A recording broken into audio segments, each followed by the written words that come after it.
தொடர்ந்து நம்முடைய பேரிடர் மேலாண்மை துறை சார்ந்த வல்லுநர் திரு மோகன் அவர்களும் இணைந்திருக்கிறார்.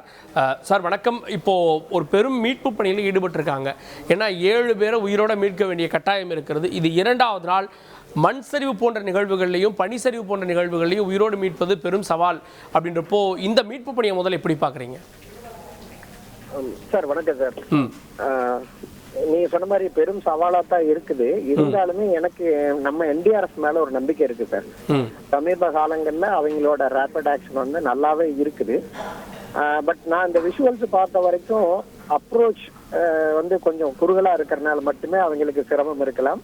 பிளஸ் டென்ஸ் பாப்புலேஷன் இருக்கிறதுனால யூஸ்வலா அந்த கிரௌட் பில்ட் ஆகும். அந்த மாதிரி விஷயங்கள்னால அவங்களுக்கு கொஞ்சம் டிஸ்டர்பன்ஸ் இருக்கலாம். மற்றபடி NDRF நல்லா பண்ணுவாங்கிற நம்பிக்கை எனக்கு இன்னும் இருக்கு சார். பட் மண் சரிவுல அது ஒரு வீடே உள்ள மூழ்கி இருக்கு அப்படின்றப்போ அதனுடைய நம்பிக்கை அப்படின்றது ஒரு கேள்விக்குறியாகுது இல்லையா? கண்டிப்பா சார், கண்டிப்பா சார். ஏன்னா நம்ம விஷுவலா தான் பாக்குறோம். அந்த இடத்துல பார்த்தா தான் அதுக்கு உள்ள அவங்க சிக்கி இருக்கிற இடத்துல பாதுகாப்பா இருக்கிறாங்களா இல்ல கொலாப்ஸ் ஆயிருக்கா அப்படிங்கிற விஷயங்கள் தெரியும். இப்ப நீங்க பாத்தீங்கன்னா நான் வயநாடு போயிருந்தா பார்த்தா ஒரு சில வீடு இடிஞ்சிருந்தது. இருந்தாலும் உள்ள ஆளு இருக்கிற அளவுக்கு ஒரு கொஞ்சம் ஒரு ஸ்பேஸ் கிடைச்சது. நம்ம அதை வந்து லைஃப் ட்ரையாங்கிள் ஸ்பேஸ்ன்னு சொல்லுவோம் டிசாஸ்டர் மேனேஜ்மெண்ட்ல. எந்த இடங்கள்ல வந்து நம்ம வீட்டுக்குள்ள பாதுகாப்பா இருக்க முடியும்னு நம்ம சொல்லி தருவோம். அந்த மாதிரி பாதுகாப்பா ஏதாவது இடம் கிடைச்சிருந்தா அவங்க இருக்க முடியும் சார். இல்லைன்னா கொஞ்சம் கஷ்டமான சூழ்நிலை தான். இந்த விஷுவல்ஸ் பாக்குறப்போ அவங்க உள்ள கரெக்டான இடத்துல இருந்தாங்கன்னா அவங்களை காப்பாத்திக்கிறதுக்கு மீட்டர்லாம் சார். பாதுகாப்பான பகுதிகள் ஏதாவது இருந்தது அப்படின்னா அங்க அவங்க ஒருவேளை இருந்தாங்க அப்படின்னா அவங்களை காப்பாற்ற முடியும் அப்படின்னு நினைக்கிறீங்க? கண்டிப்பா சார். டிசாஸ்டர் மேனேஜ்மெண்ட்ல நம்ம ஒரு வீடு இந்த மாதிரி கொலாப்ஸ் ஆனா எந்த இடங்கள்லாம் பாதுகாப்பா இருக்க முடியும் நம்ம சொல்லி தர்றோம். 100% இல்லாட்டியும் ஓரளவுக்கு நம்மளை காப்பாத்திக்கிறதுக்கான ஒரு சில லொகேஷன் சொல்லுவோம். லைக் இந்த கார்னர்ஸ் ஆஃப் த பில்டிங், வால் ஒட்டி ஒரு கனமான மேஜை அல்லது ஒரு ஸ்டீல் டேபிள் அதுக்கு கீழே அந்த மாதிரி இடங்கள் சொல்லி தருவோம். அது கொஞ்சம் உங்களுக்கு லைஃப் டைம் எக்ஸ்டெண்ட் பண்ணும் சார். ஓகே. இப்போ 4வது இடத்துல நிலச்சரிவு ஏற்பட்டிருக்கு. தொடர்ந்து இந்த பகுதி வந்து ஒரு 2 நாள்ல 4 இடங்கள் அப்படின்றப்போ ஒரு பேரிடர் பகுதியாக இந்த மலையும் இதை சுற்றி இருக்கக்கூடிய இடங்கள் மாறி இருக்கா சார்? இப்ப நடக்கிற விஷயங்கள் இந்த டியூ டு கிளைமேட்டிக் சேஞ்ச் இப்ப நடக்கிற விஷயங்களை பாக்குறப்போ உலகத்துல எந்த பகுதியுமே பாதுகாப்பான பகுதியா எனக்கு தெரியல சார். ஒரு டிசாஸ்டர்ங்கிறது உதாரணத்துக்கு ராஜஸ்தான்ல நமக்கு ஃப்ளட் வந்த சரித்திரம் இருக்கு பிகாஸ் ஆஃப் கிளவுட் பஸ்ட். எத்தனை 1000 ஆண்டு காலம் மழையா இருந்தாலுமே திருவண்ணாமலையெல்லாம் நம்ம லேண்ட்ஸ்லைடு வராது. ரொம்ப கடினமான பாறைகளால நினைச்சிட்டு இருக்கிறோம். பட் அங்கேயே வருது.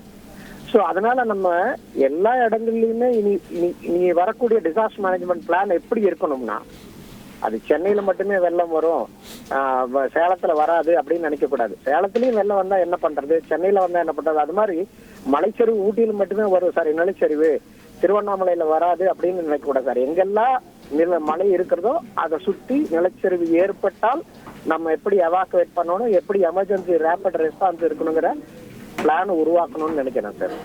எந்த இடமுமே எனக்கு தெரிஞ்சு சேஃப் இல்ல. நம்ம உயிரை காப்பாத்திக்கிற டெக்னிக்ஸை நம்ம தெரிஞ்சு வச்சுக்கிறதா சேஃப். ஓகே. இப்போ இனிமே இயற்கை பேரிடர்கள் அடிக்கடி வரும் அப்படின்னு பார்க்கலாமா நீங்க சொல்றதை வச்சு பார்த்தா? சார் கண்டிப்பா சார்.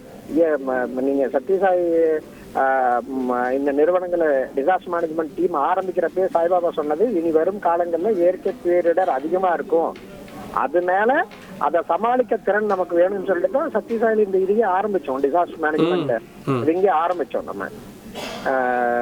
அதுக்கப்புறம் பாத்தீங்கன்னா தான் நமக்கு நிறைய விஷயங்கள் நடந்தது.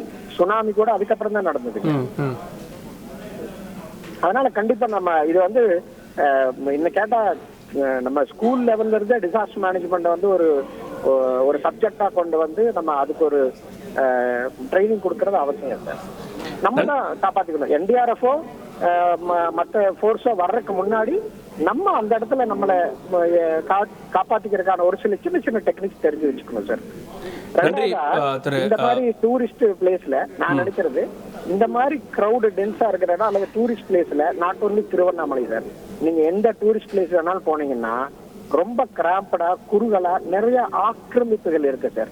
நம்ம இதெல்லாம் வந்து மனசுல வச்சுட்டு நாட் ஒன்லி லேண்ட்ஸ்லைடு திருவண்ணாமலையில மாசம் லட்சக்கணக்கான மக்கள் கூடுறாங்க. ஏதாவது ஒரு இடத்துல ஒரு ஸ்டால் பேடு ஒரு நெருக்கம் மக்கள் நெருக்கம் ஏற்பட்டுச்சுன்னு வைங்களேன், எத்தனை பெரிய டிசாஸ்டர் நடக்கும். அதனால நாட் ஒன்லி நிலச்சரிவு சார், இந்த மாதிரியான டூரிஸ்ட் பிளேஸ்ல இவ்வளவு பேர் லட்சக்கணக்கான பேர் கூடுற இடங்கள்ல இந்த மாதிரியா மலையொட்டி இருக்கிற ஆக்கிரமிப்புகள், குறுகலான சந்துகள், இது எல்லாம் கொஞ்சம் நம்ம எப்படி அகலப்படுத்தலாம், இல்ல அந்த இடத்துல எப்படி ரெகுலேட் பண்ணலாம் அப்படிங்கிற விஷயம் கண்டிப்பா பிளானிங்ல இருக்கணும் சார். நன்றி திரு மோகன்குமார். இது வந்து பாதுகாப்பான பகுதி அப்படின்னு இன்னைக்கு உலகம் இல்லை, எல்லா இடத்துலையும் நம்ம உஷாராக இருக்க வேண்டியது இருக்குது அப்படின்றீங்க. நிறைய படிப்பனைகள் இருக்குது. சவுதி அரேபியா பாலைவனம் திடீர்னு பனிப்பகுதியாக மாறுகிறது. கிருஷ்ணகிரியில் 300 ஆண்டுகள் இல்லாத மழை அப்படின்றாங்க. அதே போல தான் நிலச்சரிவே ஏற்படாதுன்னு கணிக்கப்பட்ட திருவண்ணாமலையில் நிலச்சரிவு ஏற்பட்டிருக்கு அப்படின்னு நிறைய விஷயங்களை பகிர்ந்து நீங்கள் இணைந்ததற்கு நன்றி சார். தொடர்ந்து இந்த திருவண்ணாமலையில் ஏற்பட்டக்கூடிய இந்த நிலச்சரிவு பதற்றத்தை தாண்டி இதில் என்ன அப்படின்ற படிப்பனையும் ஏற்படுத்தி இருக்கிறது கேட்க